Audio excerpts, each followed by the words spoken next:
Welcome to another podcast of Some Seminarians, and thank you for your viewership.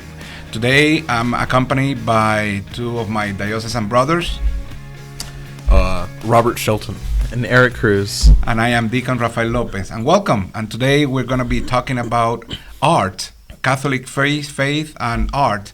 And basically what we want to talk about this in this podcast is how faith touches our lives and why is that important. So would you like to address to our audience, why do you think art is important to faith, Robert? Yeah, art, I mean, it's part of our lives. I mean, like you decorate your home, even the color of your car, I mean, to some extent could be understood as art. I mean, art's very much a part of the human experience. And I mean, that's true in the faith too. I mean, especially in the early church, and I'm really actually go back 200 years, most people were relatively illiterate. And so the way you would convey the faith is actually through art, through pictures. They say, picture's worth 1,000 words, and that's true. Right. True in the church to some extent as well. And that doesn't mean art's just a medium of learning, but also, I mean, it can enliven the faith. Like I think Erick, behind you got that picture Our Lady Guadalupe, and even something like that. Like we look at it and we just think, oh, it's a pretty picture, but it also has a lot of symbolism. Correct. Right. Like I think the robe Mary's wearing is like it coming from Our Lady Guadalupe. That's a Aztec kind of royal garment, right? And so, I mean, art teaches, and it was trying to signify to the, early converts in that area that, hey, Mary is a royal figure. And so I think art for us just means so much because we can look at something and be inspired, and it can teach, and it can really enliven the faith. At least that's kind of how I understand it. Definitely. And usually when we see something, visualize something, it gets a better message, like you're mentioning on this. Erick? Yeah, no, what Robert's saying is very true. Just thinking back on the things that I've seen and learned, very much so, it was used as a teaching tool, and like before the printing press, like it was our medium to teach the faith. But going back even further, it was also used as like a means to get to know each other, because I'm thinking back to the Roman times. Catacombs, like the fish symbol. I don't know what it's called in Greek, but that was the identifying symbol of Christians and Christianity, and that's how they knew who was, who wasn't, to keep together and to know if it was safe. So even then, the art, not only does it convey something, but it brings people together as well. Yeah, absolutely. I think you even look at, just talking about history again, like in our own diocese, we have Panna Maria. And, the Panna Maria parish has Our Lady of, I'm mispronounced this, Czestochowic, right? I think I may have said that right. And, the Black Madonna, and that goes back to Poland, where this, I believe it was, destroyed by the Mongols, and it became a symbol of Polish resilience and Polish faith. And then now it's transported here to Texas, and it's kind of the home of Polish Texas. And so that symbol has really become the kind of beacon by which a lot of Poles and their faith rally around. Right. It will unify. It will unify. That the people behind that, and to remember where the roots in this particular case that you are bringing up. Yeah, and I think even too, you speak of like unity for it. What's probably one of the most famous pieces of art in the world? Sistine Chapel. This is correct. You have people of every faith in the world want to go see Sistine Chapel. It's a Christian piece of art. It's Catholic art. And people go there, and I mean, I've never been, but you hear so many stories and accounts of people going in there and just being awestruck and just feeling the presence of God. And that's art. That's the power of art. I mean, I'm almost curious if they're going to do a survey, like how many conversion stories almost started because someone went on a trip and looked up the Sistine Chapel and was like, all right, yeah, I'm getting the picture, Yeah, no, it's a very beautiful, beautiful piece of art. And what you say is true. It's always very full, the Sistine Chapel, and I mean, I've had the opportunity to go, and so you're just kind of like craning your neck up for the whole time you're in there, just because of the detail, the beauty of it, and since it covers not only the whole ceiling but the top parts of the walls of the building, and then the whole facade of one wall, you're just like, where do I look next? Because you just, it's so big and magnificent that you want to take it all in, and you can't because it's big. Oh yeah, I mean it's all encompassing. Yeah.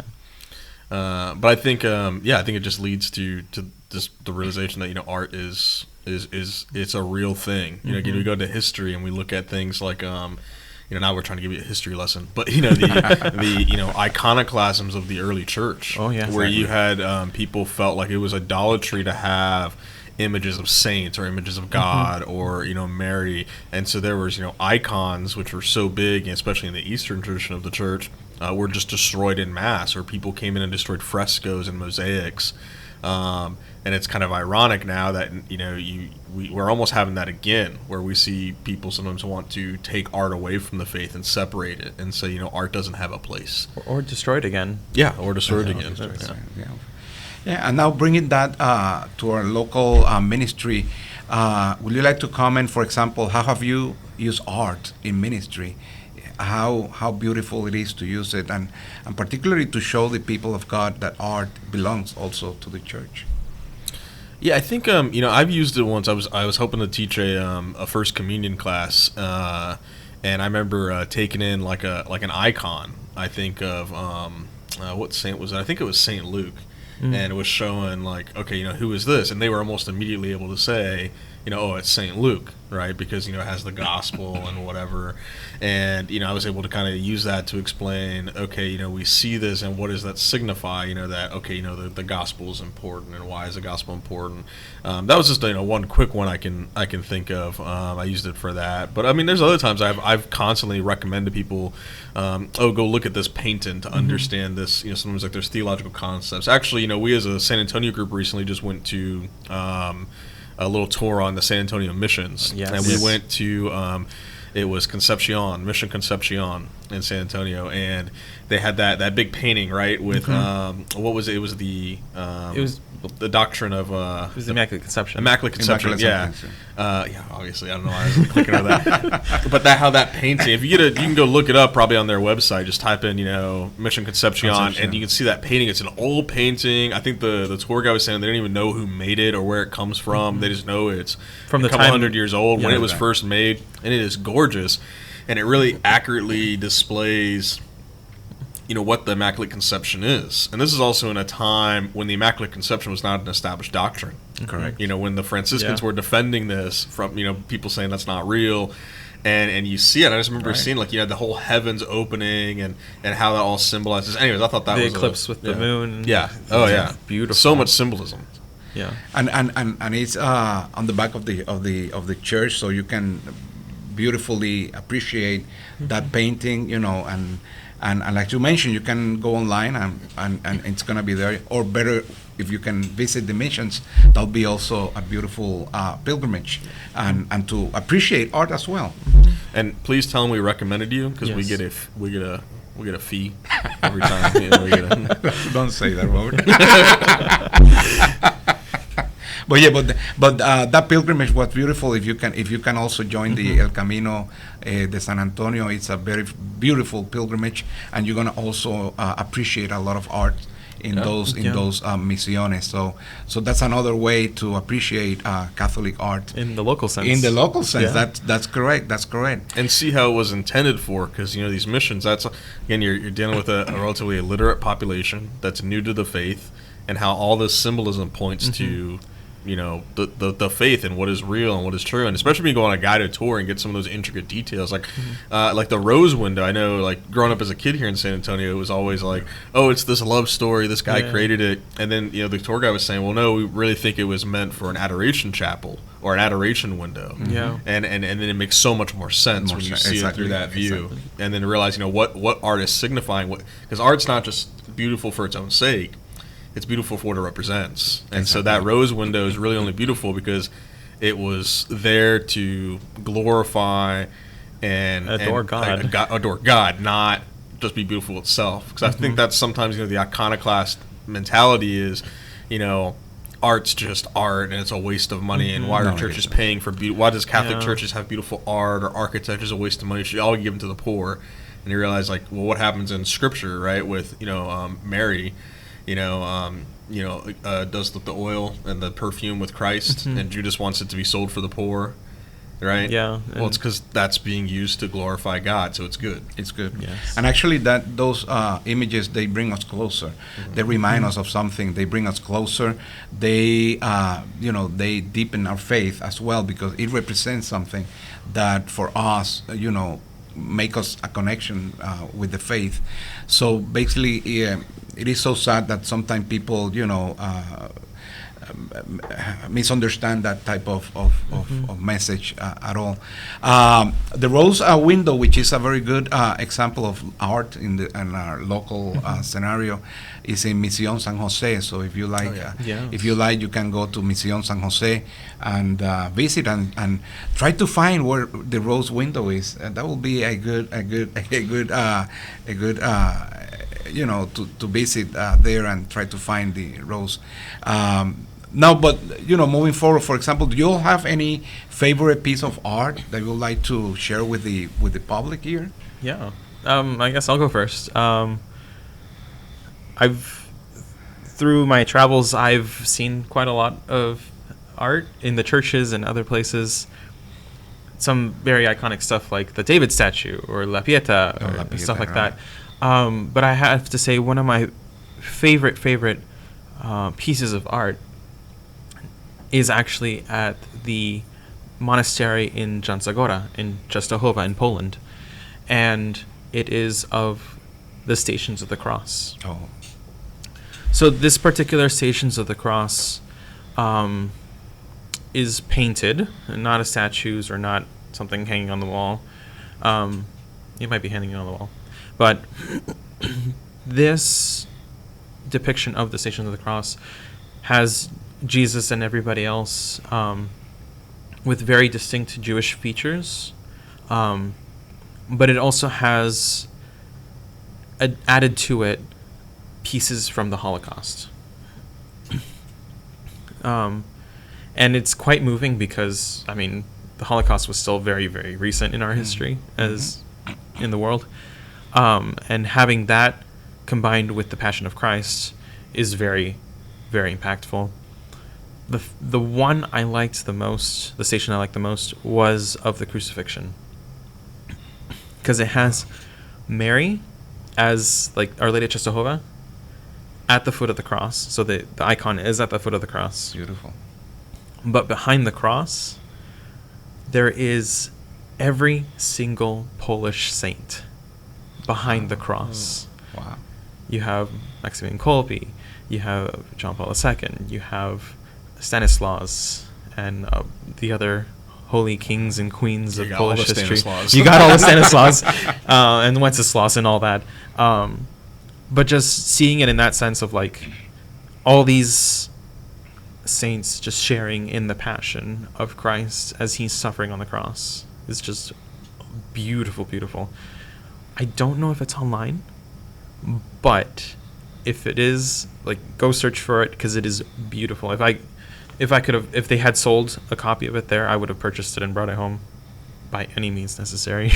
Wow. But I think that brings up a good point about travel, right? Like that's another thing. We think travel's just a luxury of I'm gonna go on a vacation, right? Well, I would encourage y'all if Cancun's your thing, great, go do it. But also, really try to travel. Even if it's a local thing, like getting viewing the missions, because I think sometimes there's so many moments of just you can go see some of this amazing art and be inspired. I think even just on a local sense, some of my favorite art, there was a Spanish exposition that came through for the San Antonio Art Museum. And I went when I was first in seminary with Father Marcus Ramos, one of the seminary formators here, and he's a big artophile. I don't know what you but they were doing it. He was kind of, giving a little bit of a tour.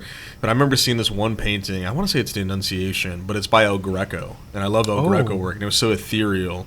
And so I don't have any favorite piece of art. I have lots of favorite artists. So I'm a big fan of El Greco. I love icons and mosaics. But same thing, because I especially like, Catholic art and stuff. I got a few cheap icons. You can buy in the online stores. You can buy some, replica ones. But yeah, I like those just for the same reason, because you can see that kind of connection to the faith, and just and just how it means so much more than words could ever describe. I mean, I don't know. I mean, I can't describe that feeling, and it felt like I must have looked at that El Greco painting for like 20, 30 minutes sitting in that chair, and it felt like 2 minutes had gone by. Right. You know, sometimes, I mean, I just remember that feeling, why art's so important. So I don't have a favorite piece of art, but what about you, Deacon? Yeah, but let me tell you, now that you're mentioning about traveling, and you're right. I mean, one of the beauty of our Catholic Church is that you can go to any place and you'll find a local Catholic church. Now be curious, go to that church, try to find about the paintings, the art that you see in those churches, try to identify the details, when those arts were done, were created, what does it mean for that community in that particular local church, and how art relates, to the people of that particular area, that particular location. And sometimes you'll find beautiful things and beautiful remembrance of particularly the history, how the faith grew in that particular area, and at the same time, you're doing religious art pilgrimage at the same time, even though you can go to any place, and do whatever travel trip you want to do, but you can also visit a church at those places. You make a great point, Deacon, because not is it just like the paintings, the things that's you can see it at any museum. It's the churches themselves that are beautiful and covered with this art. Right. Just locally, I'm thinking of like the painted churches doing that. They're all beautiful, and just going through them and seeing just like the dedication, really, that these early settlers here in Texas like took the time and the money, because that's expensive, to build a church for worship of God, and they're beautiful. Thinking back, like Panna Maria, or in Bandera, there's this beautiful church, St. Stanislaus, where they have the ceiling covered in paintings. Beautiful. Wow. Yeah, because it's I mean, it's just a testament to someone's faith that, you think about that, these settlers for the most part came over with relatively little. They probably had to spend most of their money getting the passage, to Texas, then the travel inland, then the food and supplies. I mean, this is a relatively inhospitable terrain, right? They had to really, clear cut and build up. And what's one of the first things they do is not only build a beautiful church, which they raised together. This isn't a time when you didn't have banks just giving people loans for churches, or people wealthy donors. To build it with your own two hands. Exactly. And then so some of this art was created by the people. It was like, you had an artist who's like, I'm going to go do this, or it was a priest who knew how to paint.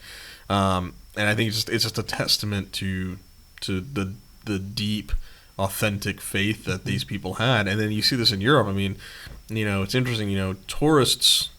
I'm a bit anti-modern art, but it's interesting that what are the biggest tourist sites in Europe for art? It's all religious art. It's all cathedrals and churches. It's the Vatican. Even like the statue of David, people sometimes want to almost make it think like it's the second piece. Yeah. I mean, it's coming from the Bible, right? I mean, I think it's just the reality is being expressed there. And so, I mean, that's why I think still to this day, Catholic churches have architecture that means something. It's not just a building; it's a building with a special purpose, and it's, I mean, everything really kind of glorifies God in there, and I think that's, why art's just so important to the church, the faith, and I think it fosters devotion, and it fosters a deepening of just the reality that we all share. Brings people together. That's right. Brings people together devotionally, and it represents the faith of people, the faith of a community as well. Yeah, and I think even, again, just speaking of the local context, I think it was only like several weeks ago, or several months, depending on when this podcast is released, that, Archbishop Gustavo went and dedicated at the Vietnamese martyr parish here in San Antonio the shrine of La Vang. And La Vang is, a Marian apparition that happened in Vietnam, similar like you think Our Lady Guadalupe. And that's another. I mean, it's a beautiful statue and a beautiful shrine. And it's not just for their community; it's for the whole community of the Church of San Antonio. You had people from every facet of life there with the church and of San Antonio there. And I think that's another testament of just Exactly. bringing people together. No, the ceremony itself was beautiful. Oh, yeah, you were there, yeah. Yeah. That statue's big. Yeah. But just for that dedication, it was not just this dedication of the statue, but it's a form of art, but they told the story of Our Lady of Labang through dance. And it was quite moving in itself. And like you said, there was people from all parts of San Antonio there, not just Vietnamese, but Hispanics, Anglo. There was people from out of state too that had come to this place because of the dedication of the statue. This beautiful piece of art that is representative of our faith is bringing people together already. Yeah. And it's interesting because I think they haven't built the main church yet. So it's interesting that, speaking of like just the importance of art, not for itself, but that, hey, we're so dedicated to Our Lady and to, the Mother of God, Theotokos, that, hey, we're going to build a shrine to her first before, and it's mad. I mean, it's a beautiful, it's not just like a little tiny statue in a corner. I mean, it's like Statue of Liberty, like, like maybe not that big, but you do have to look up. Yeah. You do have to look up. I mean, it's a big thing, and it's beautiful ground. That's what they built first. That's what that community decided. And again, I think it's a testimony to the deep faith the Vietnamese culture and just that faith community has. But speaking of like the art of Our Lady, though, on your door in your room in the seminary, yes. you have something on there. Yes, What is definitely. Yes, actually, like coming from Puerto Rico, for example, well, I bring also my culture here to the beautiful place of San Antonio, and I have the image of Our Lady of Providence, which is our patroness on the island. So, and it reminds me my background, where I come from, my love to her, to our mother, and that is something beautiful. So it is like we were talking. When we see that kind of art, for example, it reminds us of something. It brings us closer to the meaning of faith at the same time. And in my particular case, being here in San Antonio, it also reminds me where I come from. I come from a very Catholic country, very Catholic place, Catholic background, and she's our mother. She's my mother too. So in Puerto Rico, our mother is represented with the Our Lady of Providence. So it's beautiful. So it brings people together for particular, such as for example, Our Lady of Labang reminds the origins, where she appeared and where she came from. Also, our mother will relate to people in particular places, in particular countries. So basically, that's what it reminds me. That's the beauty of it. I think there's also the beauty of the differences. If you've seen the various Our Lady of Lourdes, or especially if any of those apparitions that happen in Europe, you normally see Mary like Providence is with a crown, right? But La Vang has the Vietnamese headdress and traditional stuff, and then again Guadalupe, which you can see behind Erick, doesn't have a crown. No, it has, especially the original painting didn't have a crown. I know sometimes you see it where they added it. But again, it's that cloak symbol. So each culture, has art symbolizes something different, and just builds up that symbology. Again, kind of pointing to God, because that's Mary wants fundamentally us to follow and believe in her Son. Correct. And but that all points to that to the greater glory and significance of God. Correct. Right. So anything you have seen, any other art that you may want to share with the audience? Any other art that you would like to bring? Well, you've traveled the most. Yeah. So, yeah. Like we've been saying, art very much depicts our faith and the stories of our faith. In Uganda, there's right in the center of the city, the capital city of Kampala, there is the Shrine of the Ugandan Martyrs. The shrine itself is amazing, beautiful. Like 3 million people go for the ceremony every year. But they have statues depicting the martyrdom of these martyrs. And it's interesting because most of the art I've seen that has to do with the Catholic martyrs or the churches or that, they depict Catholics only in the art. And Ugandan martyrs weren't just Catholics; they were Anglican as well, and like 2-3 Muslims as well. They're included in this depiction of the martyrs because they were martyred together. So seeing like this depiction of them being burned alive because they wouldn't give in to the demands of the king is just it's just raw emotion put into physical form. Just again, I'm moved by art, so I'm going to say it's moving. No, but I think it's so important. Like speaking of travel, and I'm hoping we get to maybe see it. Deacon and I this summer will be going to the Holy Land with the Knights of Holy Sepulchre. We're going on a pilgrimage there, and in Israel, I mean, Israel, of course, full of so much art. It's going back, millennia. But there's also, coming from that Holocaust, so speaking of the reality of art and how art can be, again, more than just a painting, more than just, mosaic, that kind of lived reality. During the Holocaust, there were lots of people in Europe who were not Jews who died to save Jews or to save other people who persecuted the Holocaust, including many. There were many German officers, policemen.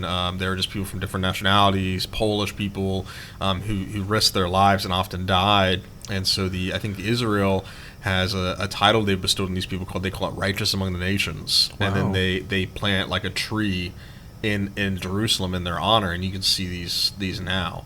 And so that's kind of becoming a lived reality that these trees and things, and some of these monuments there, it's interesting, like just talking about the significance of art. Then you think about the almost the irony of that. They are honoring this guy who served, there was like one German officer, I think, saved like quite a few. He was eventually killed by the Nazis. I mean, this guy was, in the army to the extent fighting for a regime that was going against him, but now he's honored here because of what he did and how he sacrificed his life. So I think that goes to the martyrdom that, we have these martyrs, and, it's one thing, like, you can just forget about them. Like, oh, that person died for their faith, and maybe we'll remember him in this local context. But you think about how deep, that it is. It's so key, and we can see the connection is so real. I mean, even here at the seminary, we have an icon of Stanley Rother, who went to Assumption at one point and was martyred in Guatemala. Right, Guatemala. Guatemala, yes. Yeah, and so I mean, we have that and the reliquary there, of him. And so I mean, I think that just it's an inspiration for future priests, for seminarians, but it's also just a testament of that faith and that we can remember this through art. So we're coming to a close for a podcast for today. But before we finish, I would like to invite all our audience to consider going to the San Antonio missions, and also to include in that pilgrimage so they can appreciate art, but also include San Fernando Cathedral. Yes. The cathedral in our diocese is very rich in art, and you can nourish yourself with a lot of history that the San Fernando Cathedral brings to all here in the Archdiocese of San Antonio. So we'd like to invite you to subscribe, to watch and listen to the podcasts, and also to share our podcast, share in Facebook and like, and we'll see you next in our next podcast. Thank you. Thank you. Thanks.